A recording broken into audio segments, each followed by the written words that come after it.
Welcome to Fractional Frequency, our take on talent, people trends, and the reality of building up businesses in an economy that keeps rewriting the rules. I'm Amy Crook, founder of Stratavis. And I'm Erin Totis, Managing Director of Talent Delivery, which basically means I live in the universe of finding the right people to make an impact for our clients fast.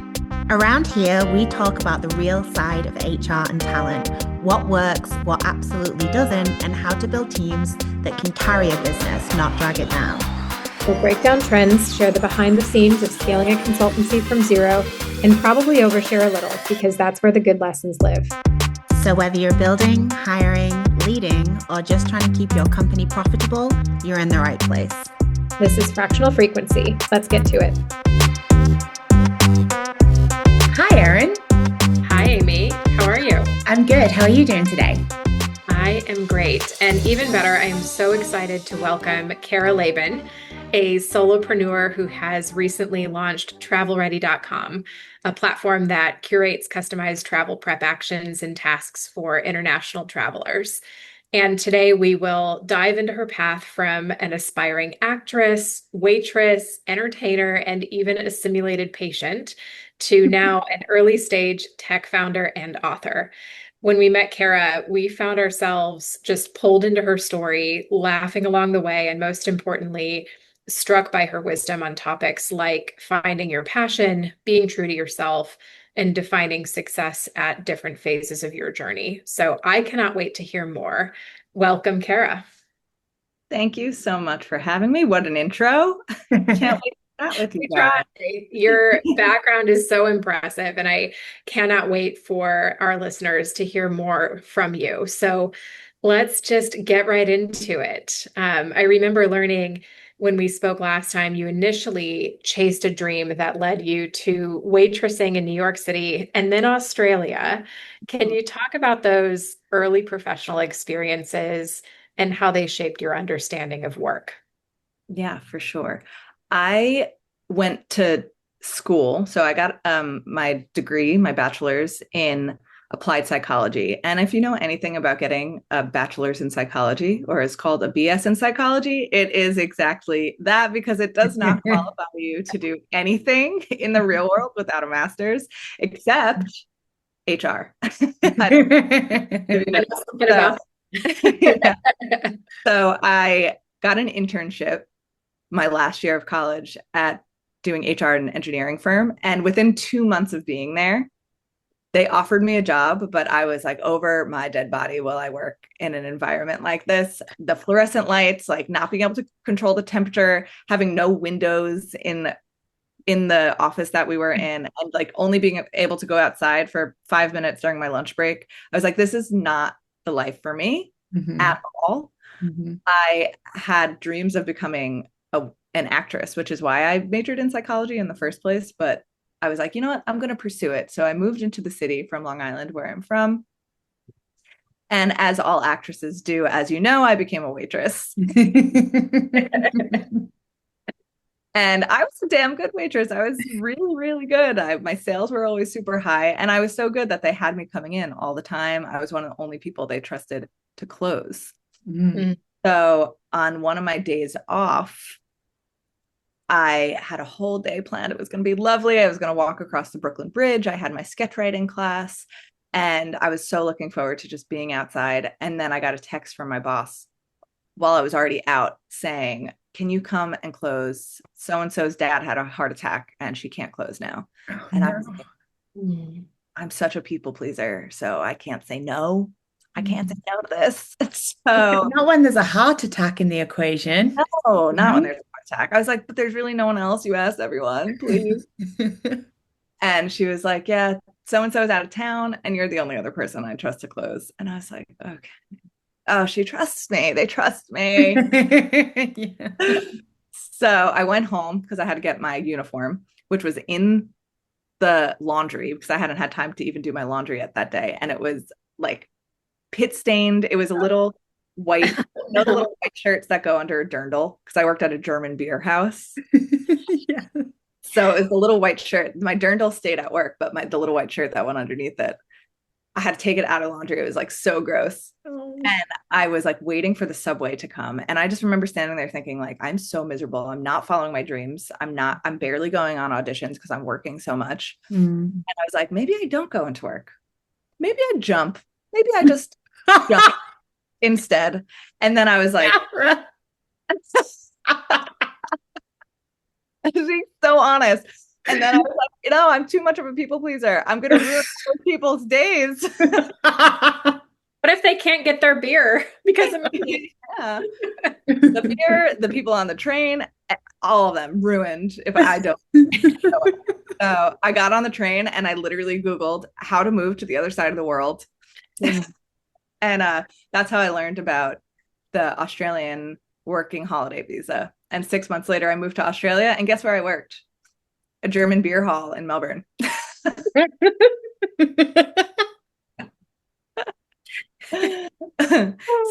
that started me on my travel journey. And after I left Australia, because the visa was for 2 years, then I continued to travel, and that's what led me to where I am now. And you worked a variety of different roles along the way. I mean, no variety in the beginning, right? One beer house, next beer house, but then there were some other things. Tell us a little bit about that sort of phase of odd jobs, if you will, and what did you learn from that in that what you wanted or maybe what you didn't want?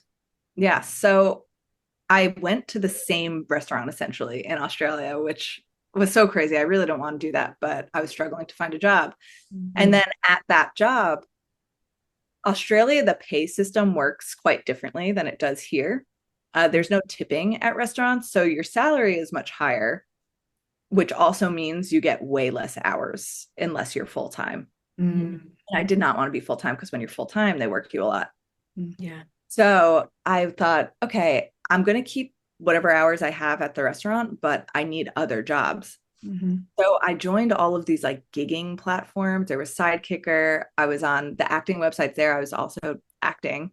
And I started picking up these random side gigs all around. So it started mostly with like brand ambassador work and promo modeling, which are essentially the same thing. So, a brand will have an activation at a mall or, whatever store. So I just go, I wear the company shirt and I pass out flyers or I engage with people, whatever it is. And then through the acting site I was on, I got a children's entertainer gig.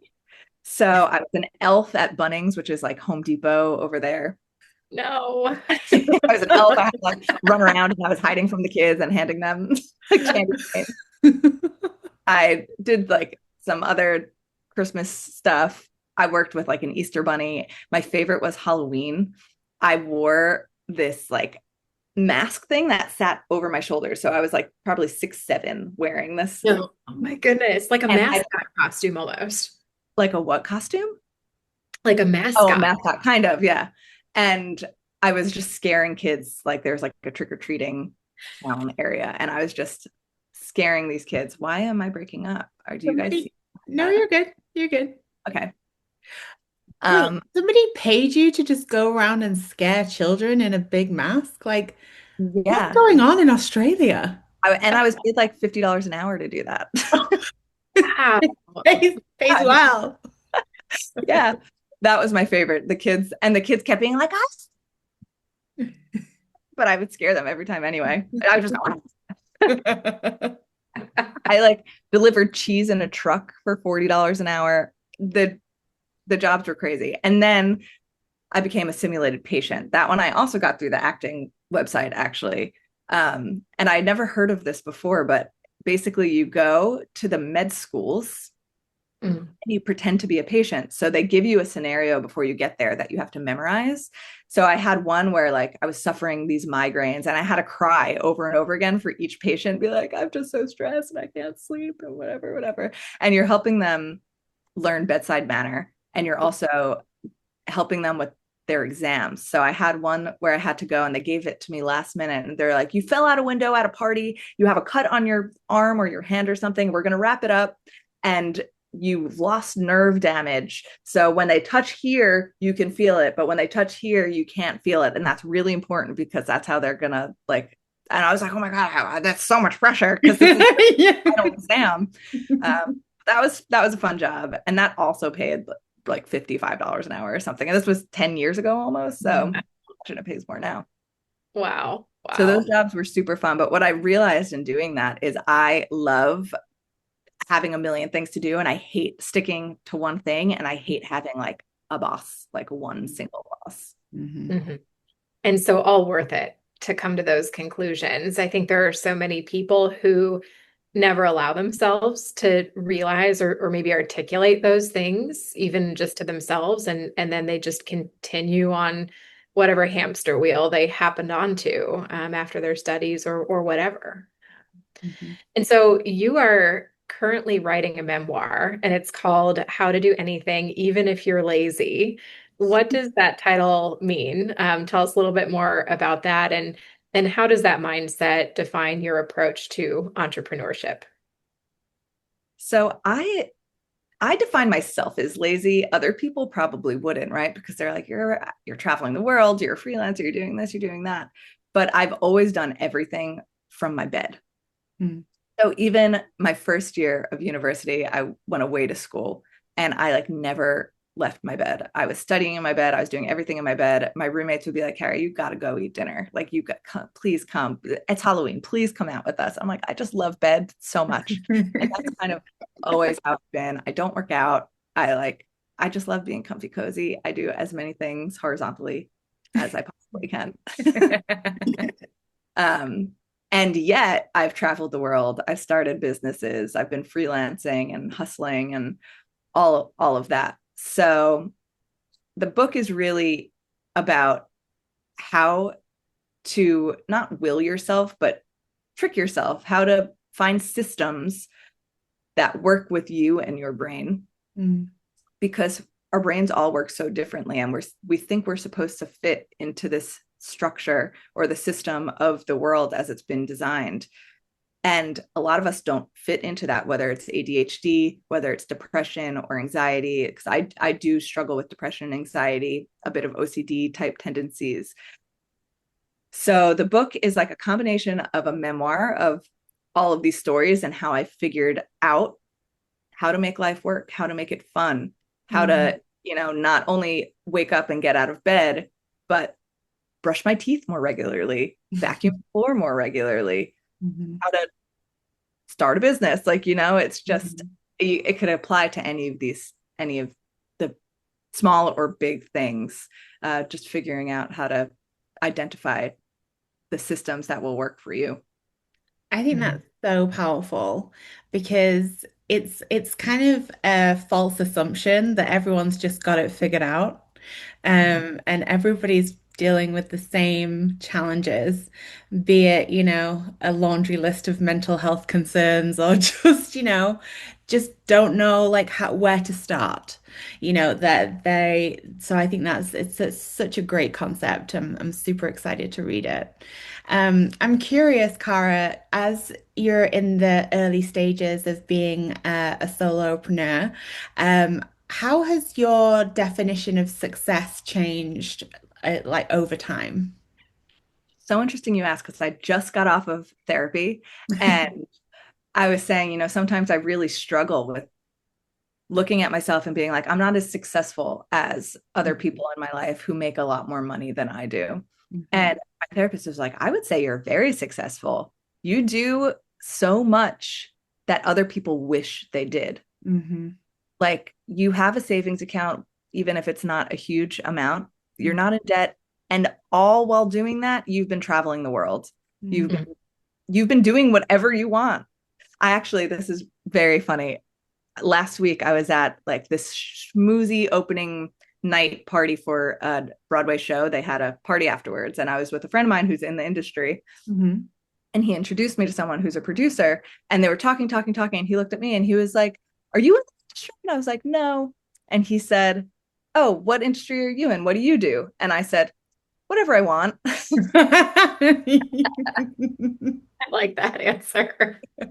He was like, that's the best answer I've ever gotten to that question.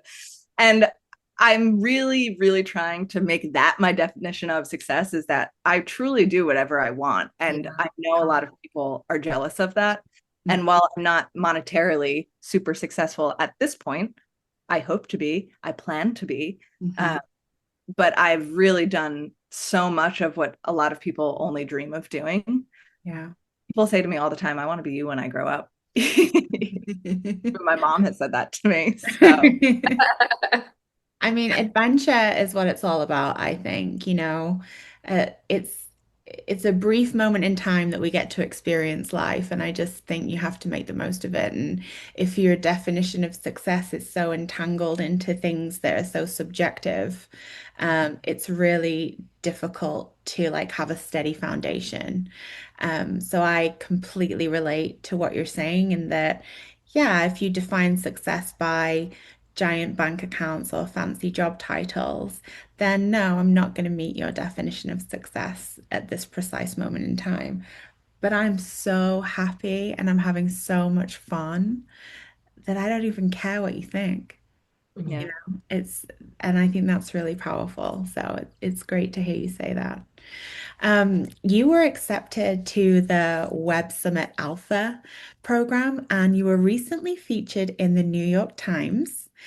Which of these milestones feels like more powerful for you, more critical for you? Oh, that's a good question. So they happened a few months apart from each other. They felt similar at the time of them happening because Web Summit happened first. And that was like the first thing, big thing that I had done with Travel Ready. I was like, I'm going to present this to somebody who's not a family member or friend. And getting accepted felt really validating. Mhm. But getting featured in the New York Times was, that's like, oh, like that's just a dream come true. That like people are like, how'd you get in the New York Times? That's insane.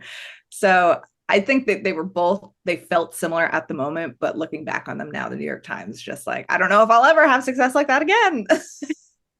Well, I mean, you're starting big, so the only Yeah, way is up. hopefully. So, when you look back on all of this journey, and honestly, I love your story. Not only are you like hilarious, but you're somebody who has never been afraid to try something different or just make a big move. What's the greatest lesson that you've learned about being true to yourself throughout all of those iterations of life? Something I have to remind myself and other people of a lot. It's okay to change your mind. Mm, Okay to announce to the world that you're doing this and then doing something else. And I think a lot of people struggle with that. yeah. I still struggle with it. I judge myself often. I've had so many ideas, but that's kind of what an entrepreneur brain does. I have an idea, I announce it to the world, I do some market research, and I'm like, maybe not the best idea. And then I have to pivot. Hmm. And it could be embarrassing to be like that. Mhm. But I think I'm judging myself more than others are judging me on that. I think other people are like, I wish I had ideas. Why do you have so many ideas? Where did Yeah. that come from? So I really think it's okay for at any stage in life. Like I went to school initially to do biomedical engineering, and then I changed my mind. And then I ended up doing psychology. Changed my mind. I didn't really want to do that. And then like I just kind of keep changing my mind. I'm trying now to stick to some things. But I wouldn't have gotten here if I didn't allow myself to change my mind. I love that. Always allowed to change your mind. I think that not enough people believe that in so many contexts, and it's empowering to hear you say that. It's not the end of the world if you announce something even to a lot of people and then change your mind and do something different. And so I've got another question, Kara, that's a little bit of a dovetail to this.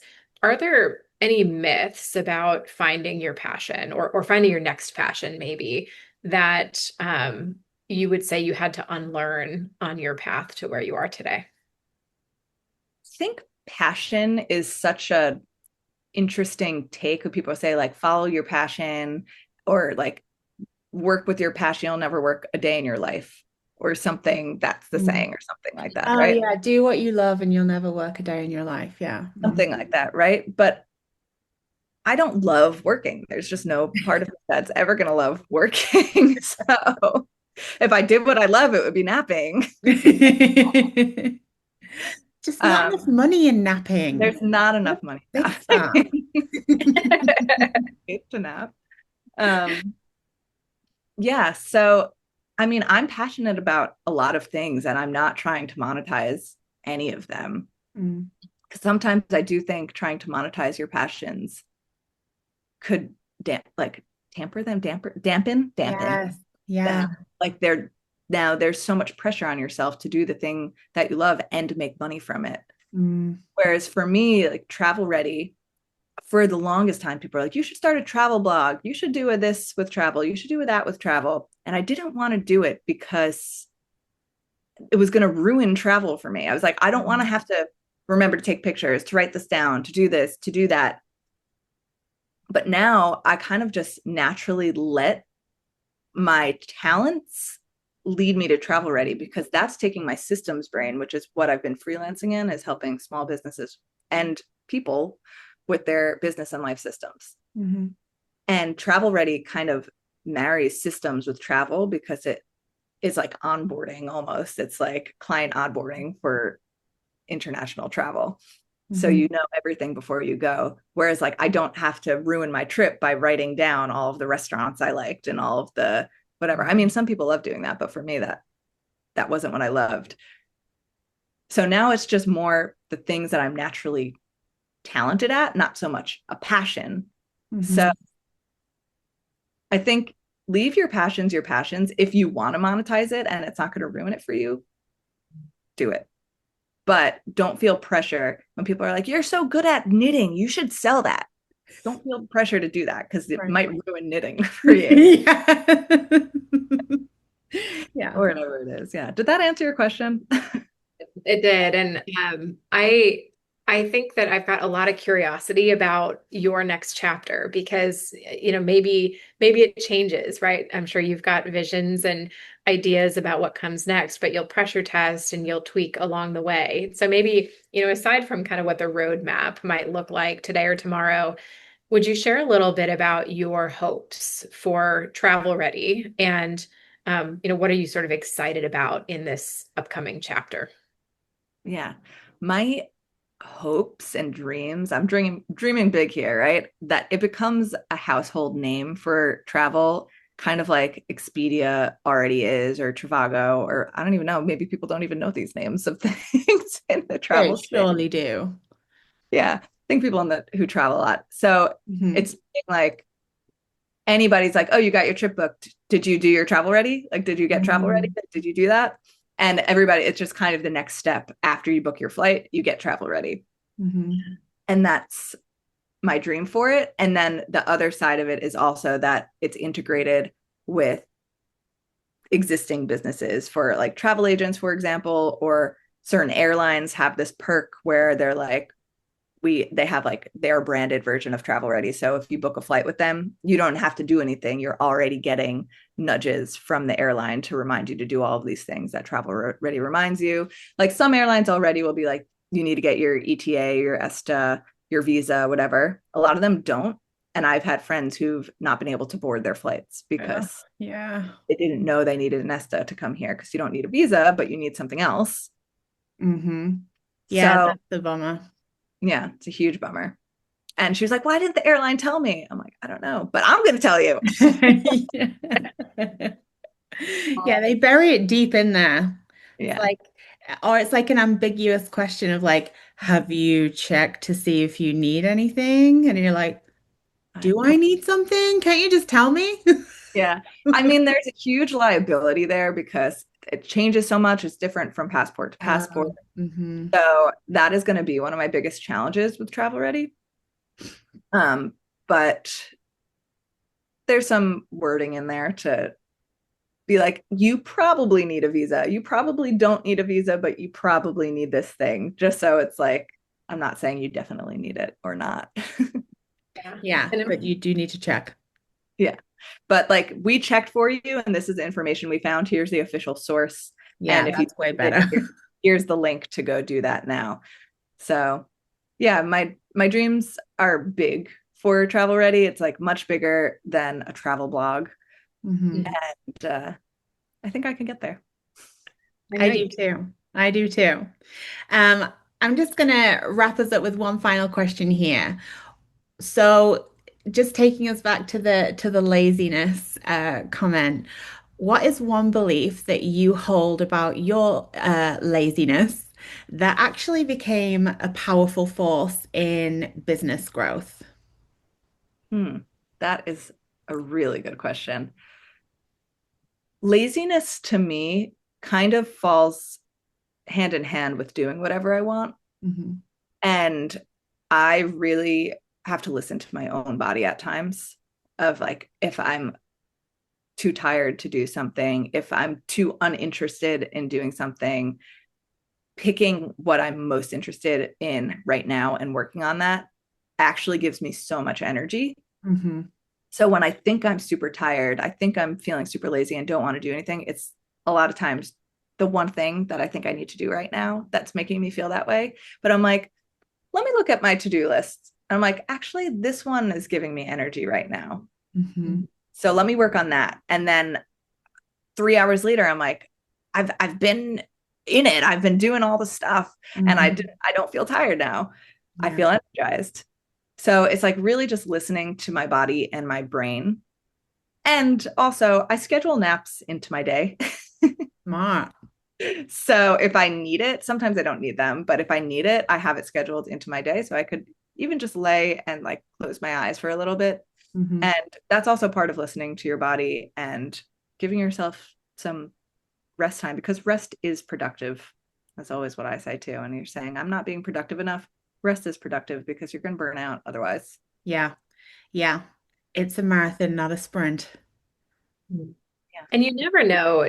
For me, sometimes like the really tough problems sort of percolate in the back of your mind. Maybe it's in your subconscious or somewhere in between conscious and subconscious. But I find in listening to my own body and taking a step away, sometimes that's when you come back and you have the idea you've been searching for. Does that happen to you? I literally dreamt about Travel Ready. That is how the idea came to me. And it's like it's somewhere between sleeping and being awake. There's like that little space that you have where you're like not fully awake yet. And I literally was laying there in my mind using an app that had all of the local apps for a place I was going. Yeah. And I woke up and I was like, did that really happen? Was that something I used? And then I looked into it. I was like, wait, that doesn't exist. I'm going to make it. Awesome. I love it. That's the And the yeah, that happens. from the funniest places, but Yeah.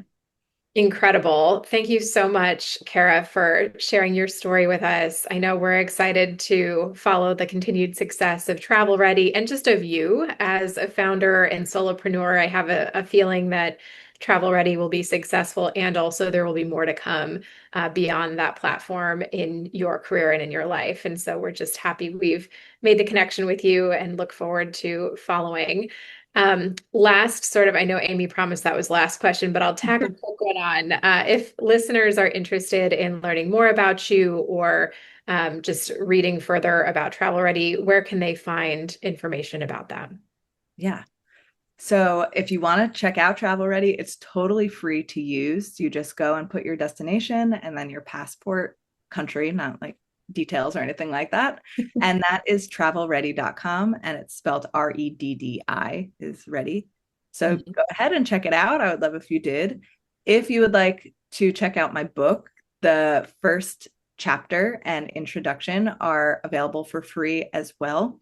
You could go to caralaban.com/book and you'll be able to download that for free. And feel free to connect with me on LinkedIn and follow my journey. I would love if you did. Fabulous. Thank you so much, Cara. Thanks, Cara. Thank you. Bye bye.